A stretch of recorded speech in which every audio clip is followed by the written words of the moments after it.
বাগদার কথা বলতেই হবে, কারণ সেখানে রাজনীতিতে পা রেখেই এক প্রকার ছক্কা হাঁকালেন মধুপর্ণা ঠাকুর। এবং শুধু তাই নয়, ১৩ বছর পর এই বাগদায় ঘাসফুল ফুটল। ৩৩,০০০-এরও বেশি ভোটে বাগদায় জিতলেন মধুপর্ণা ঠাকুর। বাগদায় জিতে মধুপর্ণাই রাজ্য বিধানসভার কনিষ্ঠ বিধায়ক হলেন। 2019-এর লোকসভা ভোটের সময় থেকেই মতুয়া প্রভাবিত বাগদা বিধানসভা এলাকায় দাপট দেখিয়ে আসছে বিজেপি। 2021-এ তৎকালীন বিজেপি নেতা বিশ্বজিৎ দাস বাগদা থেকে জয়ী হন। ব্যবধান ছিল ৯,৭৯২ ভোট। সদ্য সমাপ্ত লোকসভা নির্বাচনে কেন্দ্রীয় প্রতিমন্ত্রী শান্তনু ঠাকুর এই বিধানসভা কেন্দ্র থেকে লিড পেয়েছেন ২০,০০০-এরও বেশি ভোটে। তৃণমূলের সমর্থকরা, নেতৃত্বরা মনে করছে লোকসভা আর বিধানসভায় দুটো পার্থক্য থাকে। মানুষরা বুঝে গেছে কি দিদি ছাড়া এটা কোনোদিন হবে না। আমাকে উন্নয়ন, বাগদার উন্নয়ন শুধু দিদির হাতেই হবে, সেটা মানুষরা বুঝতে পেরেছে। সেই হিসাবে আমরা বলছি কি আমরা এই সিটটা জয়লাভ করে দিদির হাত শক্ত করব।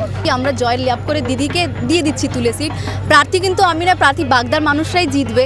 তো সেই হিসাবে আমরা বলছি আগে থেকে আমরা জিতে বসে আছি, শুধু সার্টিফিকেট নিতে দেরি। একটা প্রসঙ্গ বারবার ঘুরে ফিরে আসে, ঠাকুরবাড়ি ছাড়া কি বনগাঁ রাজনীতি হয় না? অথচ দেখা গেল যে 2001-এর পর এখানে যারা দাঁড়িয়েছেন তারা হেরেছেন তৃণমূল কংগ্রেসের, কিন্তু ঠাকুরবাড়ির যখন কোনো মানুষ দাঁড়ালেন তখন আবার জয়লাভ হচ্ছে। কি বলবো, ঠাকুরবাড়ি কি একটা বিষয় আছে এখানে? সেটা বিষয় আছে, সেটা পার্টিগত ম্যাটার। আমি তো বলিনি কি আমাকে টিকিট দাও, সেটা পার্টি যেটা ভালো ভেবেছে সেই হিসাবে আমাকে টিকিটটা দিয়েছে। আশা রাখছি টিকিটটা মানে নাক না কাটে আমাদের, আমি দিদি হাত যেন শক্ত করতে পারি। ঠাকুরবাড়ির নামে কি একটা ম্যাজিক আছে? থাকতেই পারে। হরিগুরুচাঁদ ঠাকুরের আশীর্বাদ, এত মানুষ যায়, এত মানুষের ওখানে মানে মাটির ঠাকুরবাড়ির ধুলে যে এত মানে ভক্তি আছে, সেই হিসাবে হতেই পারে। বিধায়ক হওয়ার পর কি কাজ করবে? মানুষ বাড়ি বাড়িতে গেছি, খুব কষ্ট মানুষদের, ব্রিজের খুব সমস্যা হয়, রাস্তার খুব সমস্যা, লাইট, এইসব আমি দেখতে চাই কি ওনাদের পাশে যেন আমি দাঁড়াতে পারি।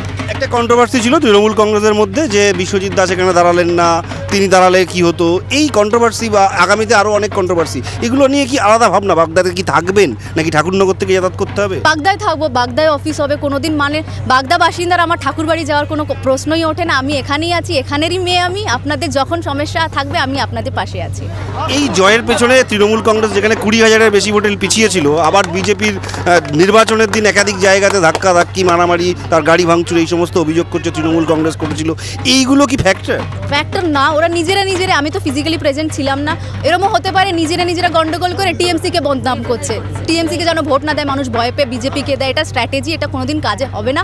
আশা করছি আগেও কোনোদিন কাজে লাগবে। লাস্ট প্রশ্ন, বাগদার মানুষকে কি বলবেন? বাগদা মানুষকে আপনাদের মেয়ে, ঘরের মেয়ে আমি, শুধু আশীর্বাদ যেন করো, আমি যেন ভালো মানুষ হতে পারি, আপনাদের পাশে যেন হয়ে আমি বাগদার আমাকে নাম হোক, বাগদা যেন আমরা নতুন করে গড়তে পারি। বাগদা, এই বাগদা যেন তৃণমূল কংগ্রেসের একটা গলার কাটা হয়েছিল। তার কারণ গণনা কেন্দ্রের বাইরে আর সকাল থেকেই নারায়ণ গোস্বামী, মমতা বালা ঠাকুর, বিশ্বজিৎ দাস, পার্থ ভৌমিকের মতো নেতৃত্ব তারা বসেছিলেন। বাগদার সবুজ আবির বারবারই গেরুয়া হয়ে যায়। এইবার সেই সবুজ আবির খেলতে পেরে কার্যত তাদের মধ্যে একটা স্বস্তির আবহ। এবার আর বিধানসভা নয়, লোকসভা যে দখলের জন্য এগুলো তা এক প্রকার বলেই দিলেন পার্থ ভৌমিক। মমতা বালা কন্যা মধুপর্ণার জয়ের পর বাগদায় ঘাসফুল যেন একটু চাঙ্গা হলো। বাগদা বিধানসভা তৃণমূল কংগ্রেসের কাছে যেন গলার কাটা, আর জয়ের পরেই সেই গলার কাটা নেমে স্বস্তির নিঃশ্বাস তৃণমূল কংগ্রেসের যখন প্রার্থী গণনা কেন্দ্রের ভেতরে, তখন গণনা কেন্দ্রের বাইরে মমতা বালা ঠাকুর শুধু নয়, সেখানে রয়েছে তৃণমূল কংগ্রেসের একাধিক নেতৃত্ব, যেখানে নেতৃত্বরা বসে মূলত মধুপর্ণা ঠাকুর কত ভোট পাচ্ছেন শুধু সেটাই দেখছেন না, সঙ্গে এটাও দেখে নিচ্ছেন কিভাবে পুনরুদ্ধার হয় বাগদা এই বিধানসভা। অর্থাৎ মতুয়া ভোট সেই জায়গায় দাঁড়িয়ে খুব একটা গুরুত্বপূর্ণ যে বোঝাই যায়। অন্যদিকে তৃণমূল কংগ্রেস যে কোথাও বাগদাকে পাখির চোখ করেছিল, সেই জায়গা থেকেই পুরোপুরি স্পষ্ট।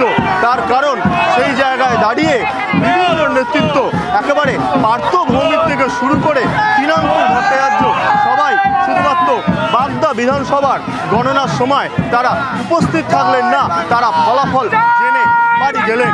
কার্যত বলাই যায় গলার কাটা নামার পর তারা কিছুটা হলেও স্বস্তির নিঃশ্বাস ফেলল তৃণমূল নেতৃত্ব। ক্যামেরায় দীপঙ্কর জানার সঙ্গে সুশোভন ভট্টাচার্য, TV9 বাংলা।